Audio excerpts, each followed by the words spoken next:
Le ballon, pour moi, ce n'est pas du tout un sport, qu'on soit clair, c'est une philosophie. Parce que le ballon, c'est exactement comme la vie. On est pris par le vent et on est poussé vers l'inconnu. Parce que le ballon avance exactement à la vitesse du vent dans la direction du vent.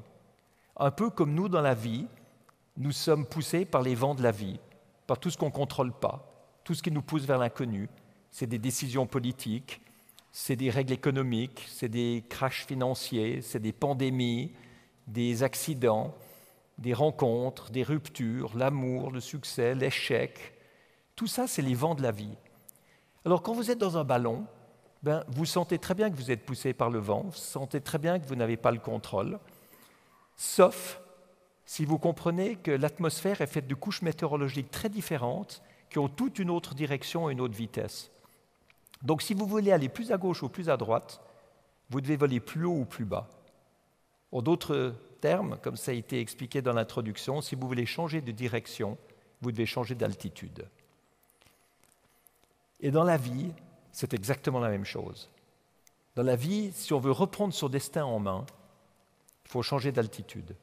Changer d'altitude psychologiquement, philosophiquement, spirituellement, de manière à capter d'autres influences, d'autres solutions, d'autres stratégies, d'autres réponses que celles qu'on connaît déjà et qui forcément nous permettront de retrouver une autre direction. Alors, si je vous l'explique comme ça, changer d'altitude pour avoir une autre vision du monde, c'est très poétique, mais ça ne sert pas à grand-chose. Donc, j'aimerais bien être beaucoup plus concret, beaucoup plus pragmatique. Alors, dans un ballon, si vous voulez changer d'altitude, vous faites comment? Vous lâchez du lest. Alors, ça peut être des bouteilles vides de propane, ça peut être des sacs de sable, ça peut être des réserves de nourriture, si possible au-dessus de zones non peuplées, c'est beaucoup mieux. Mais ce que je veux dire, c'est que chaque fois qu'on jette quelques kilos, on monte de quelques dizaines ou quelques centaines de mètres. Et vous faites ça depuis l'altitude du décollage jusqu'à l'altitude maximale que vous pouvez atteindre. Et vous notez dans votre livre de bord, pour chaque altitude donnée par l'altimètre, quelle direction le GPS vous donne. Et une fois que vous avez monitoré toute l'atmosphère, pour la première fois de votre vie, vous avez une vision absolument fiable du futur. Vous savez exactement pour quelle altitude vous avez quelle direction.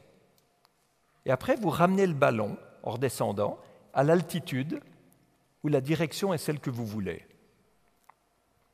Dans la vie, c'est ça qu'il faut faire. Mais dans la vie, le problème, c'est qu'on nous apprend à garder le lest au lieu de nous apprendre à jeter ce lest. Alors le lest, c'est quoi?